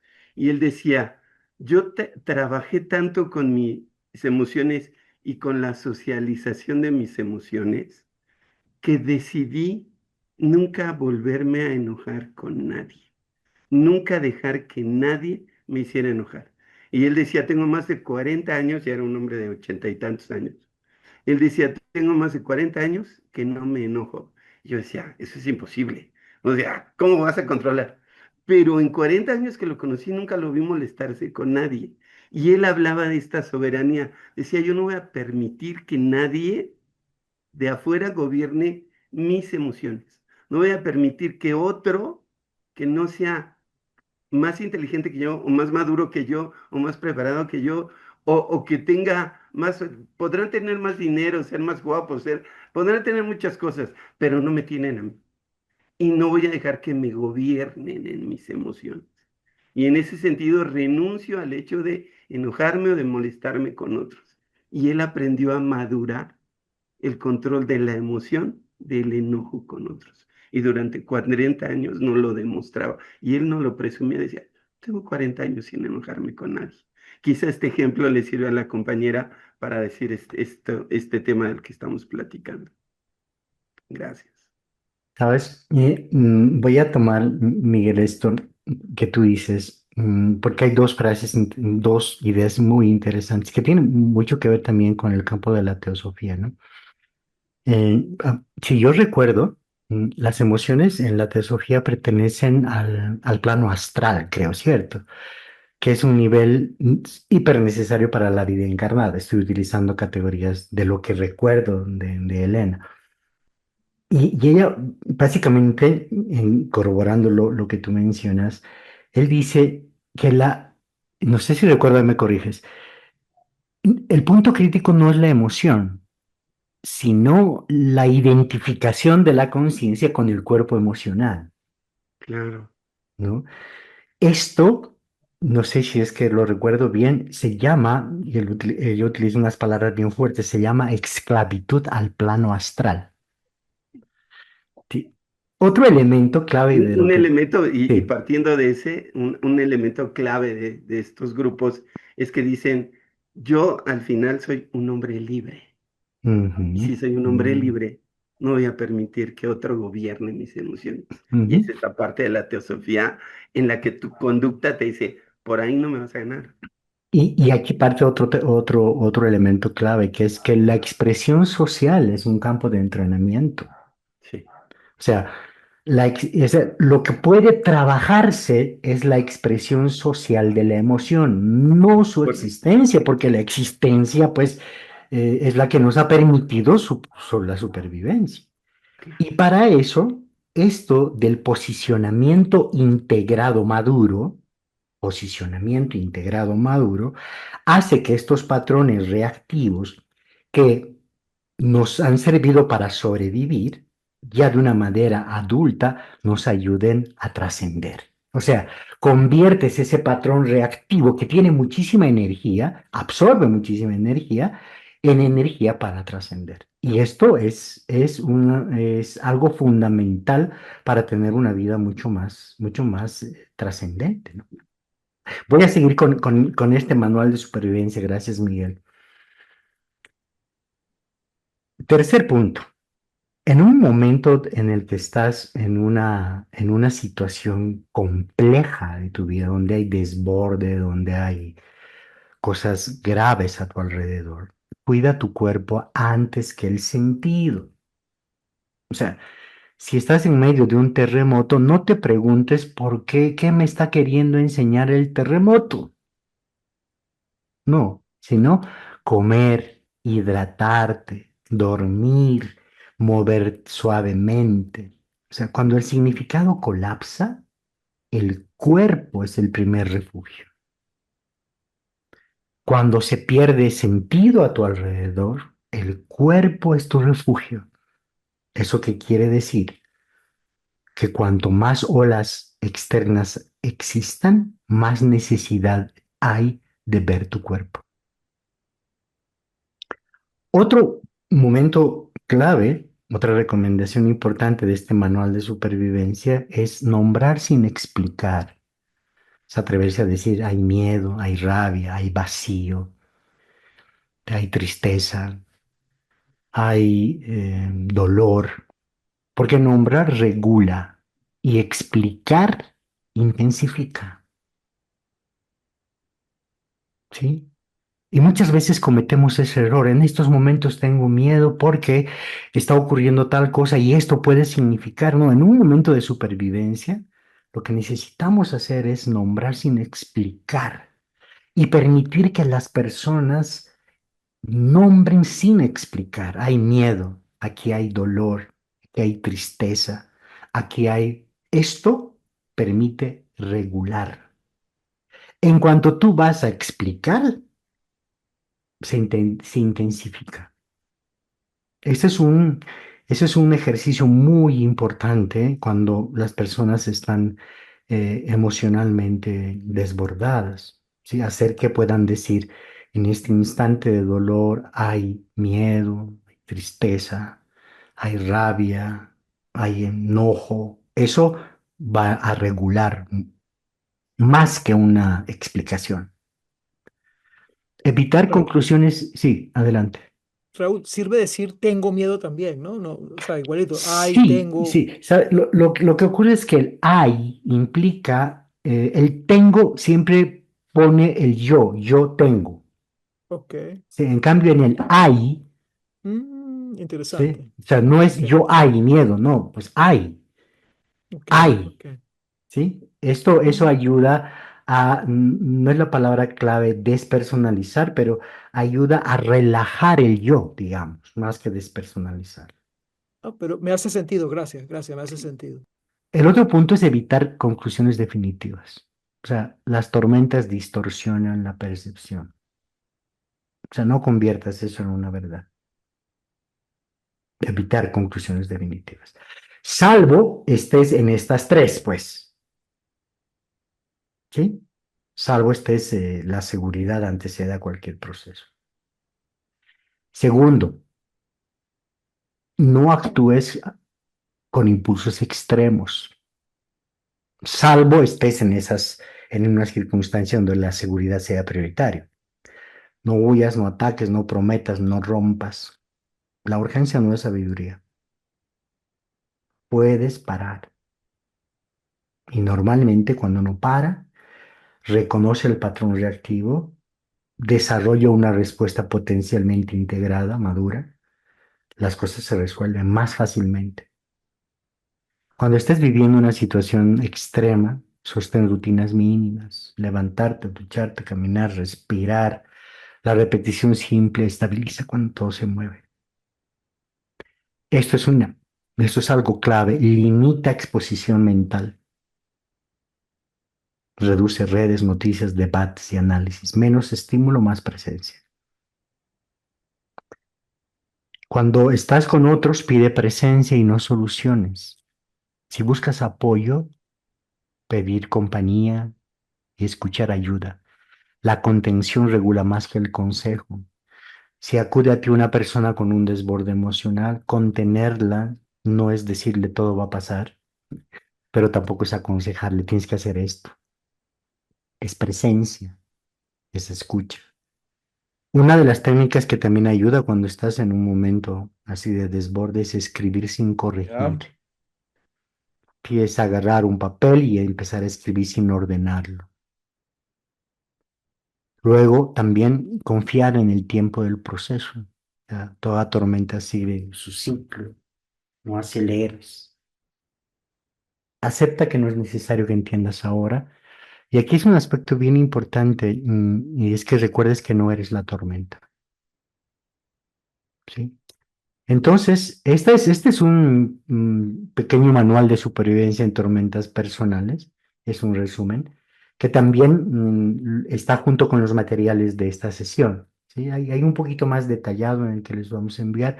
Y para descargar, ahora sí, los que me han preguntado, ahora Brian acaba de poner para descargar los recursos de esta sesión. Haces clic ahí y nos dejas tu correo y te lo van a enviar. ¿Qué les parece hasta aquí? ¿Cómo lo ven? Extraordinario, querido maestro.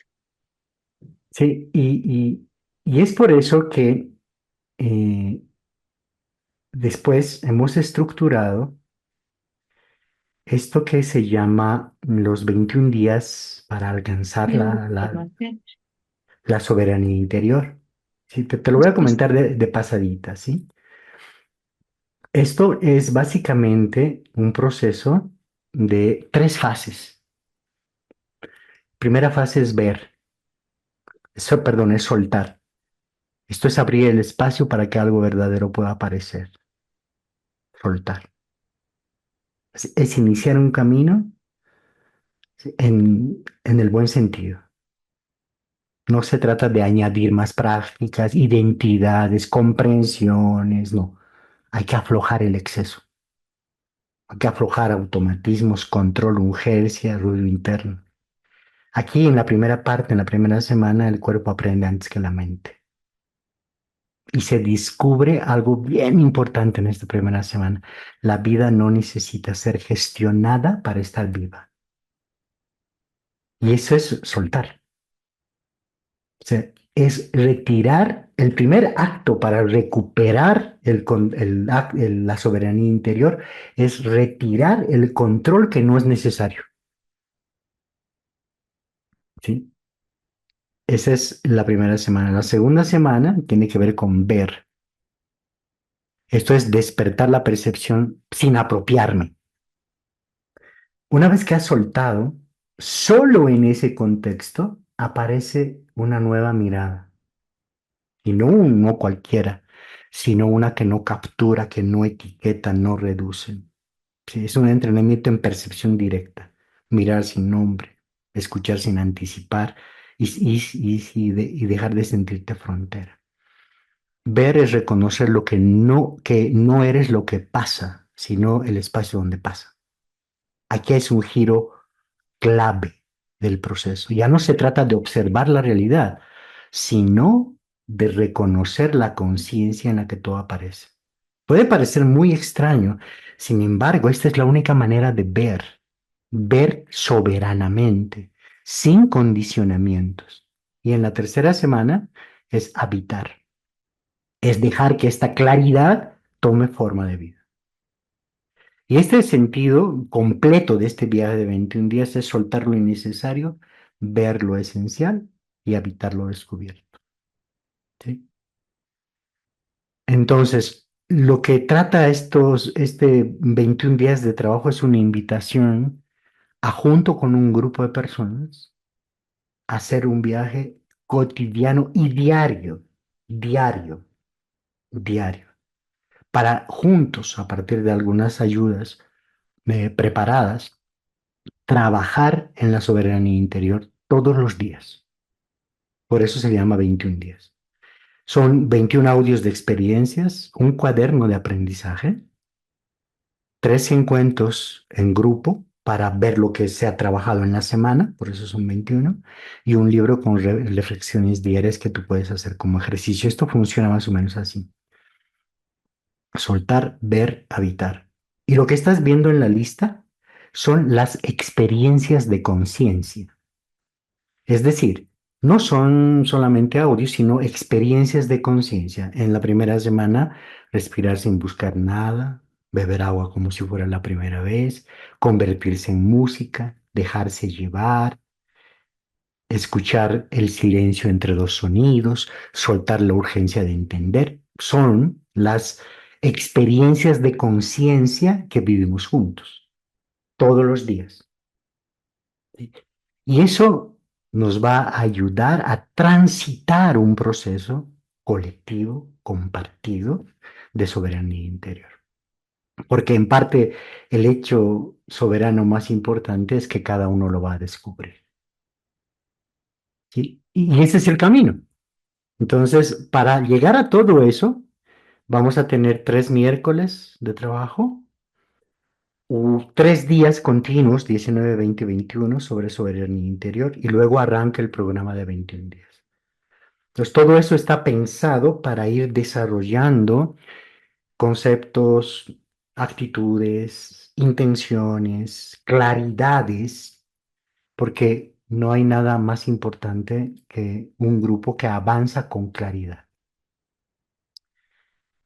Y colorín colorado, la sesión de hoy se ha terminado. ¿Qué les pareció? Wow, la verdad es que interesante. Genial. Perdona, ¿puedo compartir? Claro, claro. Ok,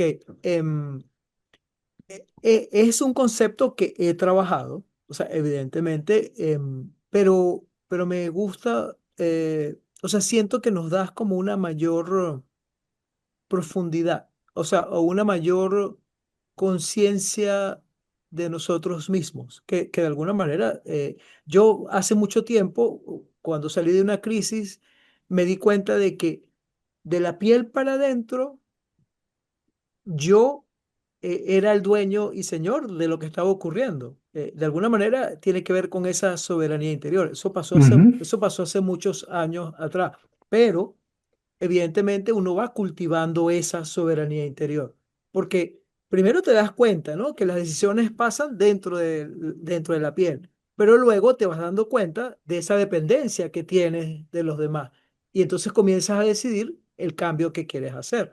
Entonces estamos en ese proceso.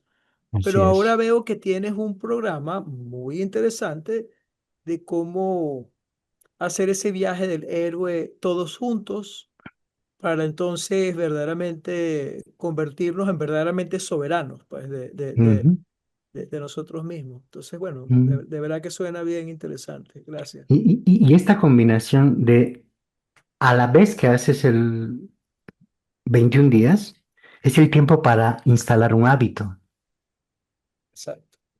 pero un hábito colectivo. Es como reunirse con amigos y decir, ya, vamos a ir al gimnasio de esta mañana y si mañana, pasado mañana no llega, castigo, listo.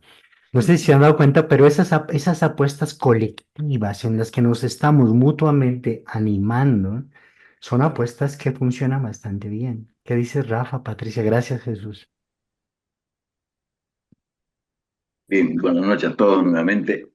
A ver, me quedó dando vueltas lo que, no me acuerdo el nombre de nuestra compañera, al menos yo entendí que quería ver la diferencia entre ¿no? cómo se hace para no intelectualizar el proceso. Ujú, O sea, así lo entendí. Y lo que más que todo es una pregunta, porque yo lo que siento es que por naturaleza, esa experiencia interna, por más no que se la busque, se transforma, se transforma en una nueva verdad que automáticamente pasa por la mente y le pone palabra. ujú, Aunque esas experiencias muchas veces son pues tan difíciles de expresar que incluso a veces las palabras quedan groseras, no, porque no se puede, no hay una palabra que explique la sutileza de esa experiencia interna. Pero de todas maneras se transforma en una expresión mental y luego puede ser verbal. No sé, ujú. esto que he dicho, más una consulta eh, para poder entender un poco lo que me me quedó dando vueltas en la cabeza. Sí, yo pienso que es tal y como tú lo dices, y que aquí hay un punto clave, y es la experiencia no solo es cognitiva. O sea, la experiencia tiene que ver con la cognición, lo sensorial, lo pasional, lo espiritual, es decir, no solamente el ojo de la mente en acción, que es precisamente el grave problema que tenemos. Solamente metemos el ojo de la mente, no. Esto es el ojo del cuerpo, esto hay que pasarlo por la piel. Y el ojo del espíritu, que es por la dimensión trascendente. Entonces, yo creo que por esa razón, una experiencia de conciencia es diferente de un grupo de estudio. Una experiencia de conciencia es un grupo de personas que pasan la experiencia por el ojo de la mente, el ojo del cuerpo y el ojo del espíritu. ¿Me explico? ¿Y dónde es su laboratorio? El laboratorio de la vida cotidiana, es decir, el laboratorio de tu vida. No es sacarte de tu vida para que vayas al laboratorio y ahí todo el experimento te resulte precioso. No, porque cualquiera pues medita tranquilamente sin tener al gato, al perro, al gallo y a todo el mundo a tu alrededor. El experimento es en la vida cotidiana, ¿no? Gracias, Rafa. Para ti y Jesús. Raúl, una pregunta, y no Sí. sé, es personal. Ujú. Me resuena, lo que me dices resuena y digamos que en mejor momento no pudo haber llegado. Es como que la tormenta y tú llegaron al mismo tiempo. Y algo que me ha estado pasando es justamente he estado tratando tratando de entender por qué reacciono de tal manera, tratando de esto. Ujú. Y lo que me preocupa no es el viaje. Me estaba haciendo la pregunta es, ¿estoy yo dispuesta a hacer este viaje? Más, ¿cómo sé yo que no me estoy saltando un paso que debería estar viviendo y que hacer esto es el momento apropiado o que no es el momento, que sí resuena conmigo porque hay algo en mí que está pasando y me está impulsando a ir allí, pero tal vez no estoy lista? Es como si me estuvieras diciendo, vamos a ir al Everest y yo no camino ni 15 minutos. Entonces, pues yo quiero ir al Everest, pero pues puede que al metro que vamos, Claudia, camina, y yo no, en la piedra. Entonces es como saber si tú sí estás listo para el viaje. Te hago una pregunta muy en directa. ¿Qué te perderías si no lo haces? Yo creo que nada. No O te sea, perderías nada si no lo haces. O sea, si no haces este viaje, ¿qué te perderías? la oportunidad. Ah, listo, y ahí está la Ah, respuesta. ok. Y pregunta, porque es que a veces siento que ustedes van mucho más rápido de lo que yo. Eh, ¿No hay alguna lección que tal vez tenga que aprender antes de, o realmente solo, pues no pienses y lánzate? Yo creo que sí. ¿Sabes? Es más, vamos a hacer la prueba fundamental en este instante, Pati. Ok, Si apruebas, estás lista. Si no apruebas, chao. ¿De acuerdo? ok. Inhala, exhala. Inhala y exhala. Inhala una vez más y exhala una vez más. ¿Lo lograste? Sí, señor. Entonces, Gracias. es que ese es el Ahí nos vemos. punto. Es que ese es el punto, Pati. Lo único que necesitas para vivir una vida plena es estar vivo. Y eso lo puedes constatar un día así. Inhala y exhala. Bueno, Jesús, y luego nos vamos. ¿Qué dices? Y, no, lo que pasa es que yo practico o practiqué por muchos años algo que se llama biodanza. Y la Ujú, biodanza nos entrena de sobremanera en esto del sentir. Y todas las biodanzas siempre comienzan con una danza de las palabras. Y una de ujú, las cosas que hacemos es, cuando hablas, hablar desde el sentir. eso mm, nos ayuda a no hablar desde el intelecto. Entonces ese es como un lenguaje para, entonces, mm, es como estabas diciendo tú ahorita, no, o sea, hay miedo, hay esto, y hay una frase que usaste, Rafael, que es clave. O sea, tú lo dijiste ahorita, a veces no tengo palabras para expresar esto que estoy sintiendo. Eso es magnífico lo que tú acabas de mm, expresar, mm, porque habla un poco de que, bueno, hay cosas que tengo adentro que no conozco. Y esto es un viaje maravilloso para conocerme más, mm, conocer mm, eso que siento, o sea, eso que siento cómo se va a terminar de desflagrando. Es mm, una palabra que usamos en biodanza. Entonces mm, es algo que es como un lenguaje del cuerpo que no siempre es mm, conocido. Entonces es un lenguaje de las vísceras, es un lenguaje de mm, los músculos, es un lenguaje, pero sirve hablar desde el sentir. Ah, me duele, no me duele. Si es una emoción, la puedes mm. describir o busca describirla de la manera en como pueda, sin Así es. necesidad de decir el por qué siento eso. Mm, mm. ¿Ves? Bueno, Entonces muchas hay esa gracias. forma de que uno se puede ayudar, pues, Sí. para conocer más allá de la... Gracias. Bien, Patricia me escribe y dice, acabo de tener la pérdida de mi mamá y estoy de cabeza. No sé si es mi momento. Pati, te voy a pedir que me pongas tu teléfono en el chat para que te llame, no para decirte si es tu momento, sino para acompañarte en este que es tu momento. Porque no se trata que sea el momento, sino sea tu momento. Por eso, si puedes anotarme ahora en el chat tu teléfono y yo te voy a hacer una llamada para acompañarte en esto, porque creo que son momentos muy relevantes de la vida, la transición de un ser amado que puede transformar nuestro propio ser. Entonces, Pati, si me dejas tu teléfono, yo te voy a llamar mañana a primera hora. Y bueno, para terminar la sesión de hoy, quiero compartirles algo. Déjenme encontrar esto. Les quiero dejar con una canción que me recuerda la soberanía interior.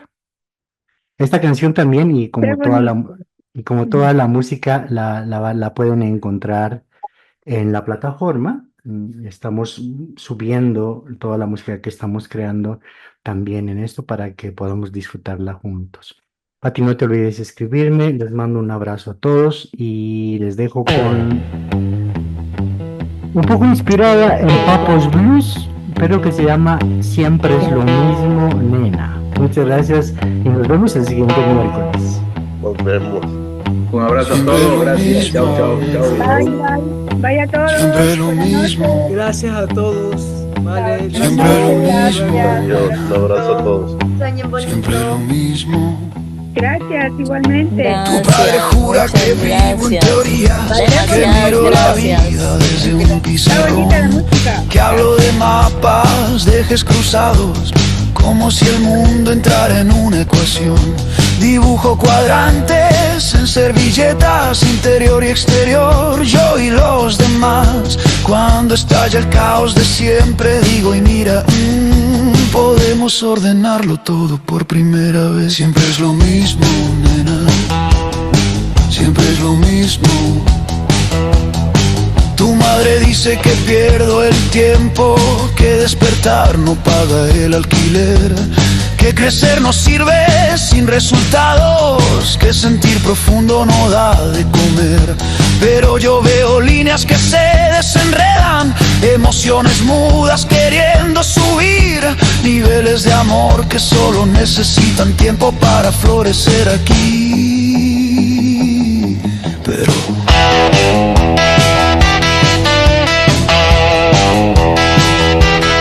siempre es lo mismo, nena, siempre es lo mismo.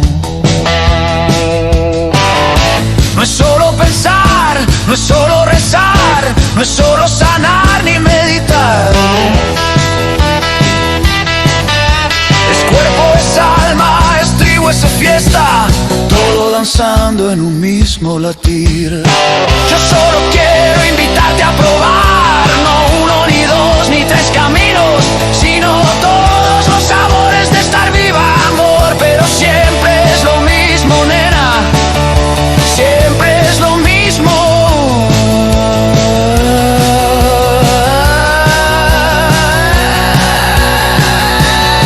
Siempre es lo mismo, siempre es lo mismo.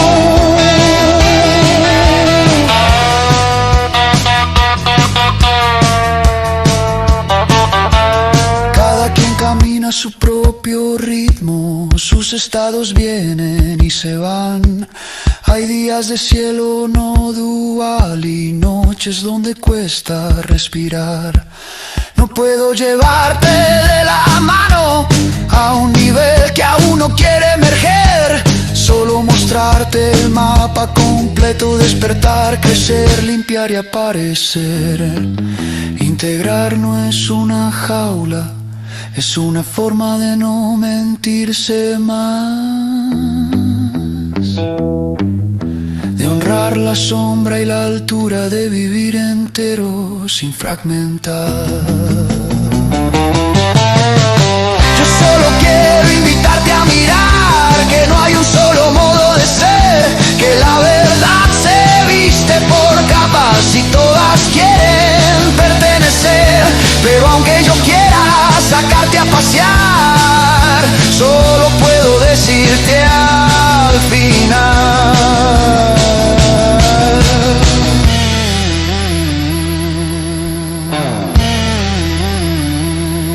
siempre es lo mismo, nena, siempre es lo mismo,